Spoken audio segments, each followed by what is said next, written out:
Hey everyone, and welcome back to the John and Lily podcast. I'm John. And I'm Lily. We're super happy you're here with us today.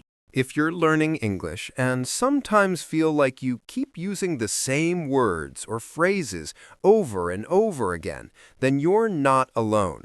We totally get it. It's easy to rely on what feels safe or what you hear in textbooks. But here's the thing. Native speakers often say things in a more natural or relaxed way. And if you want to sound more fluent and confident, then this episode is just for you. Today, we're going to help you upgrade your English by replacing some common, overused phrases with more natural, native-sounding expressions. We've got 20 great examples that will make your English sound more real and more like the way people actually speak every day. Ready to sound more like a native speaker? Let's get started. All right, let's start with number 1. You're welcome. Now, you're welcome is perfectly correct, but native speakers often mix it up with other, more relaxed ways of saying it. Yeah. For example, instead of saying you're welcome, you can say my pleasure, especially if you want to sound polite and professional. Exactly. Like, if someone says, thank you for your help, you can reply with, my pleasure. It sounds warm and friendly. Another common one is no problem. It's casual and used a lot in everyday situations, right? If a friend says, thanks for picking me up, you can just say, no problem. And here's another one. Anytime. It means you're happy to help again in the future. So instead of always saying you're welcome, try mixing it up with my pleasure, no problem, or anytime. It'll help your English sound more natural. All right, number 2 is one that we all use a lot. I don't know. It's totally fine to say I don't know, but if you want to sound more natural, there are some other expressions you can try. For example, you can say I'm not sure. It means the same thing, but it sounds a bit softer and more natural, right? Like if someone asks, is the meeting at 3 or 4? You can say, I'm not sure. Another one is, I have no idea. It's a bit stronger and shows that you really don't know at all. And here's a super casual one. Beats me. That's something you'd hear in everyday conversation. So next time, instead of saying, I don't know, try, I'm not sure. I have no idea, or beats me. Number 3 is I'm sorry. Super common, right? Yes, I'm sorry is polite and always useful, but there are other ways to say it depending on the situation and how serious it is. One casual way to say it is my bad. It's short, informal, and people use it all the time. For example, if you send the wrong file, you can say, oops, my bad. Another option is simply apologies. It's a bit more formal, and you'll often hear it in emails or at work, like apologies for the delay. It sounds professional, but still polite. And if you want to show that it was not on purpose, you can say, I didn't mean to. Exactly. Like, I'm so sorry. I didn't mean to hurt your feelings. So instead of always saying, I'm sorry, try my bad, apologies, or I didn't mean to, depending on the situation. All right. Ready for number 4? Number 4 is goodbye. It's the classic way to say you're leaving, but honestly, it can sound a bit formal or even a little stiff. Yeah. Native speakers often use more relaxed or friendly ways to say goodbye, especially with friends or coworkers. One super common one is catch you later. It's informal and sounds cool and friendly, right? Like if you're leaving a chat with a friend, you can say, all right, catch you later. Another good one is take care. It's warm and polite, great for when you want to sound kind or thoughtful. Yeah, like, bye, take care, especially if you're not going to see the person for a while. And then we have see you. Super casual, very common in everyday conversation. So next time you say goodbye, try one of these. Catch you later, take care, or see you. It'll make you sound more like a native speaker. Expression number 5 coming up. Number 5 is good luck. It's something we all say when someone has a test, an interview, or something important coming up. Yep, good luck is great, but there are more fun and natural ways to say it, especially in casual conversation. One is fingers crossed. It's like saying, I hope everything goes well. And people even make the gesture while saying it. Yeah, if your friend says, I have a job interview today, you can say, fingers crossed. It shows support in a friendly way. Another cool one is break a leg. It sounds strange, right? Totally. But break a leg is actually a way to wish someone luck, especially before a performance or presentation. It comes from theater culture. So instead of always saying good luck, try fingers crossed or break a leg, depending on the situation. On to number 6. Let's go. Next up, number 6. I understand. It's correct, but in everyday conversation, native speakers often say it in a more relaxed way. One super common option is got it. It's quick, simple, and you'll hear it everywhere. For example, if someone explains how to do something, you can say got it to show you understand. Another natural phrase is makes sense. It's great when something becomes clear or logical. Like, if your friend explains why they were late and it's reasonable, you can say, makes sense. And don't forget, I see what you mean. It's useful when you understand someone's point of view or what they're trying to explain. So instead of just saying, I understand, try, got it, makes sense, or I see what you mean. They'll help you sound more fluent and natural. All right, ready for number 7?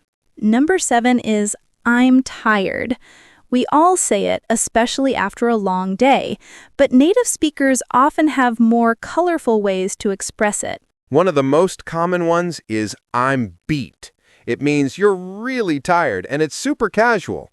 Like after work, you might say, whew, I'm beat. I just want to sleep. Another one is, I'm exhausted. It's a bit more intense than tired and sounds a little more formal. Yeah, like, I've been studying all day. I'm exhausted. And then there's I'm wiped out. It's very informal and great for when you feel completely out of energy. So instead of just saying I'm tired, try I'm beat, I'm exhausted, or I'm wiped out, depending on how tired you really are.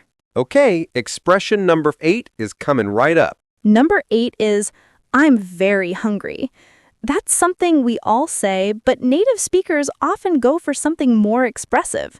One super common phrase is I'm starving.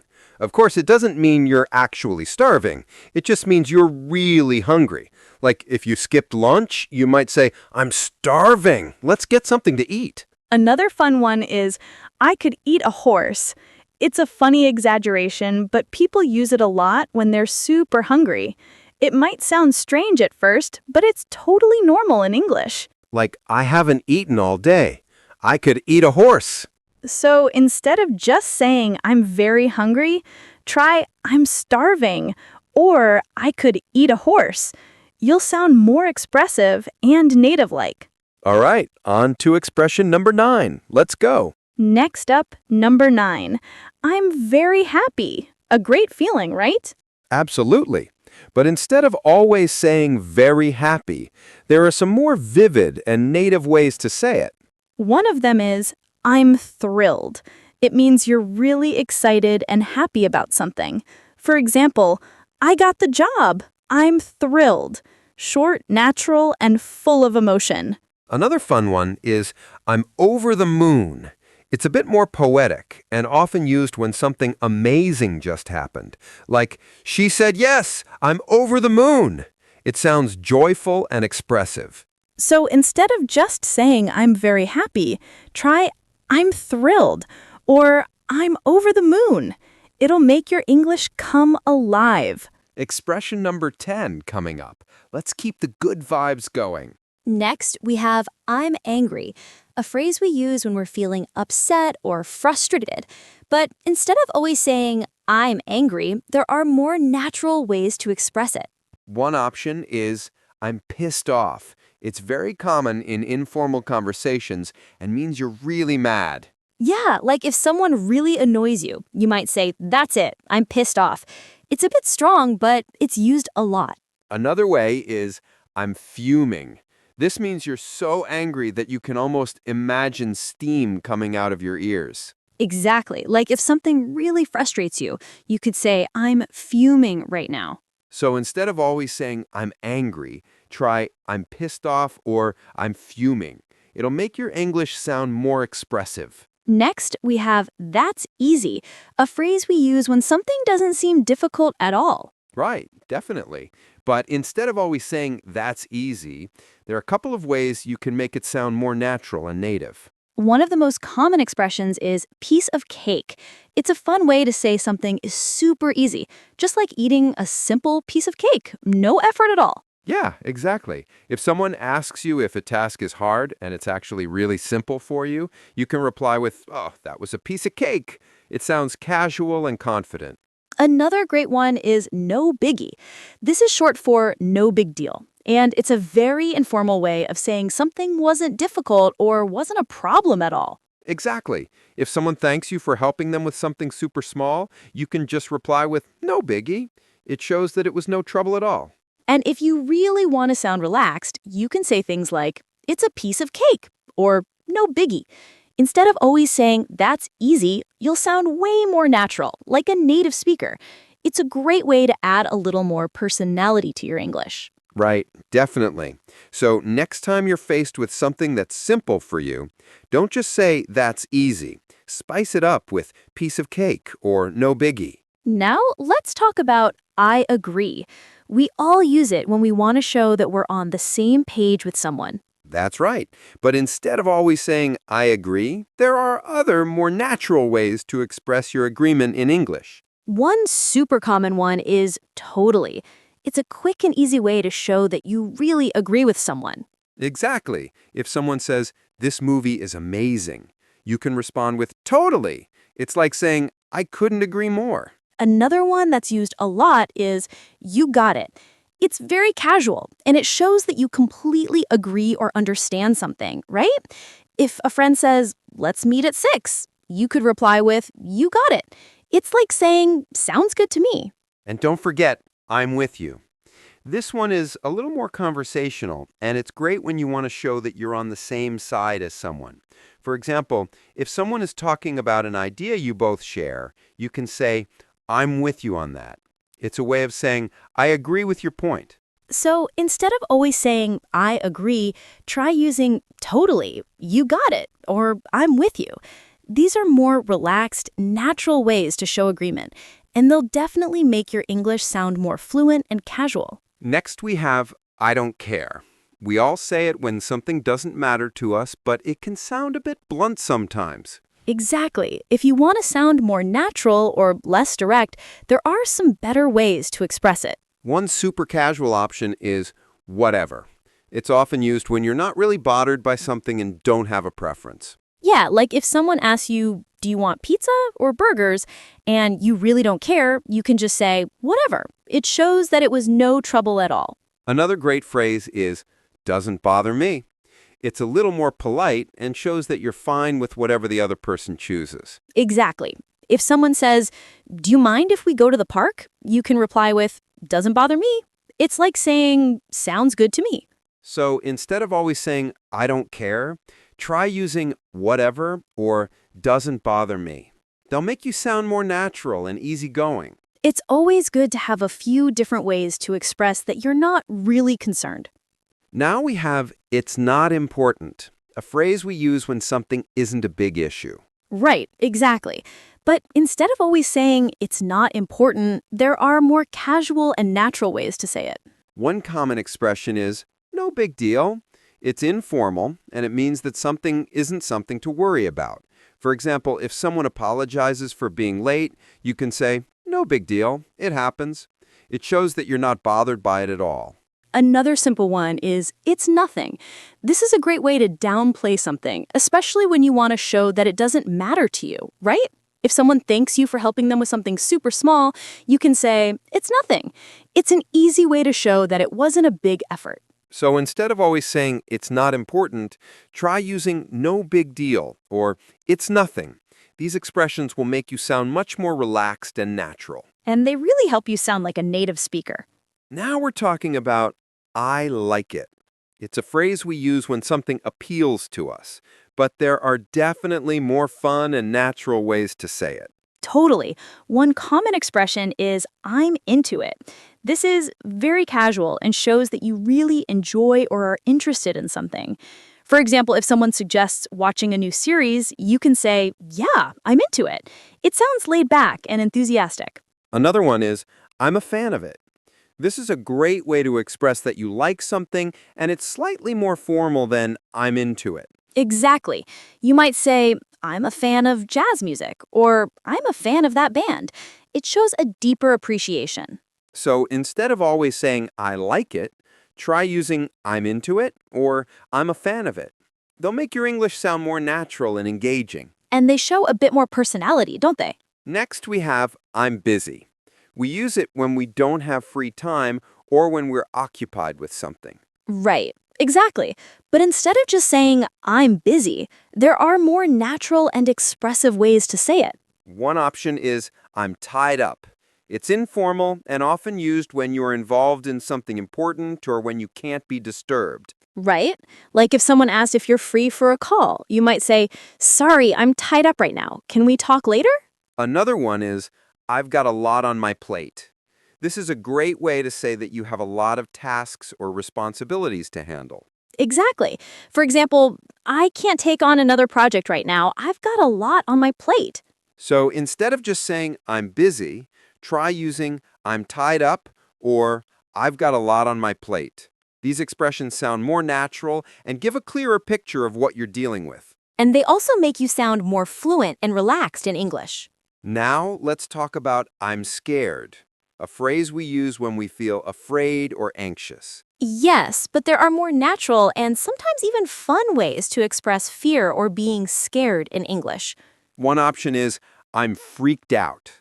It's very casual and often used when something really frightens or unsettles you. Exactly. If something gives you a shock, like a scary movie or a spooky situation, you can say, I'm totally freaked out.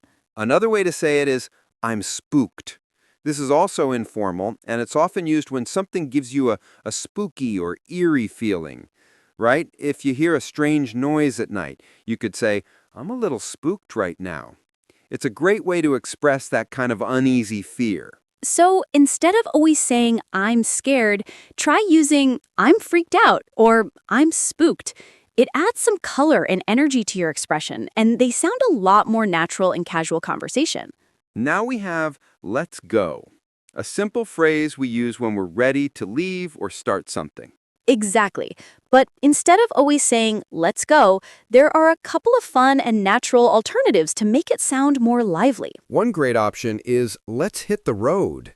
This is commonly used when you're about to leave or start a trip, especially if you're excited or in a hurry. Yes, like if you're going on a road trip with friends, you can say, all right, let's hit the road. It gives a sense of adventure. Another one is let's roll. It's another way of saying let's get going or let's start. And it has a fun, energetic vibe. Exactly. It's great to use when you're ready to start an activity or go somewhere. Like, let's roll, it's game time. So instead of just saying let's go, try using let's hit the road or let's roll. These sound more lively and add some extra energy to your conversation. And they'll definitely make your English sound more casual and fun. Now let's talk about be careful. We use this to warn someone to watch out or stay safe. Right, exactly. But instead of always saying be careful, there are a few other ways to give the same advice in a more casual, natural way. One common expression is watch out. It's often used when there's something dangerous or risky nearby, like if you see someone about to trip, right? You might say, watch out, that step is slippery. It's quick and it gets the message across clearly. Another good one is take it easy.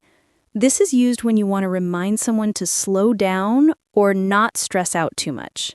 Exactly. If someone is in a rush or really anxious, you could say, "Take it easy, everything will be fine." It's a gentle way to remind them to relax. So instead of just saying, be careful, try using watch out or take it easy. They're more natural and sound more friendly and informal, and they make your advice sound a lot more conversational. And finally, we have hurry up, a classic phrase we use when we want someone to move faster. Yes, but instead of always saying hurry up, there are some more lively and casual ways to say it. One of the most common alternatives is step on it. This is often used when you're in a rush and need someone to go faster, especially when driving. Exactly. Like if you're in the car and running late, you can say, come on, step on it. It's like telling someone to speed up. Another fun one is chop chop. It's a playful and informal way to tell someone to hurry up, right? You might say, chop chop, we're going to be late. It's a bit of a command, but it sounds lighthearted. So instead of just saying hurry up, try using step on it or chop chop. They're more energetic and fun, and they'll make you sound more natural. And they definitely give your words some extra personality. And that wraps up today's episode. We hope these 20 expressions help you sound more natural and confident when speaking English. Yeah, and remember, using these phrases will definitely make you sound like a native speaker. Practice them, and you'll notice the difference. If you enjoyed today's episode, don't forget to hit that subscribe button so you never miss out on more helpful tips and fun conversations. And if you liked the video, give it a thumbs up, and feel free to leave a comment with your favorite expression from today's list. Thanks for listening, everyone.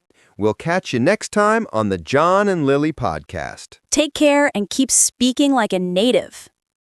Here is a comprehensive summary of the dialogue.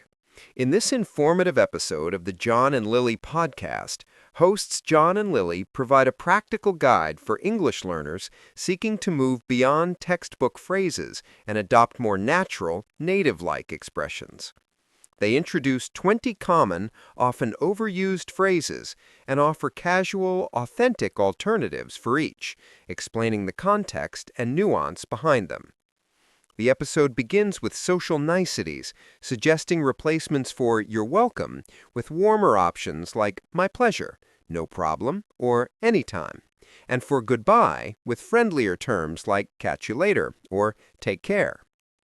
They then address expressions of knowledge and uncertainty, advocating for "I'm not sure," "I have no idea," or the very casual "beats me" instead of the standard "I don't know." A significant portion is dedicated to conveying emotions with greater color and intensity. For instance, "I'm tired" can become "I'm beat" or "I'm wiped out." "I'm very hungry" transforms into the exaggerated "I'm starving" or "I could eat a horse." And "I'm very happy" is more vividly expressed as "I'm thrilled" or "I'm over the moon."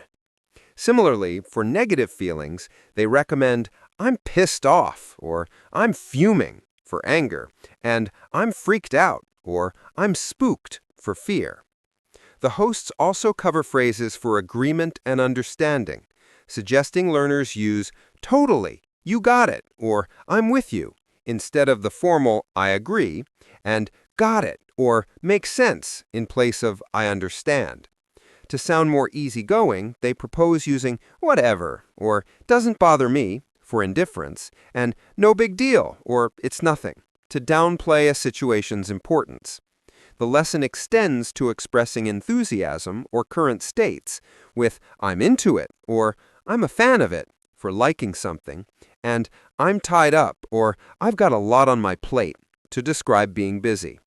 Finally, they offer more energetic alternatives for commands and encouragement, such as replacing "let's go" with "let's hit the road" or "let's roll," swapping "be careful" for the more immediate "watch out" or the calming "take it easy," and using "step on it" or the playful "chop chop" to urge someone to hurry up. Throughout the dialogue, John and Lily emphasize that incorporating these expressions will make a learner's speech sound more fluent, confident, and genuinely conversational, ultimately helping them communicate with the ease and personality of a native speaker.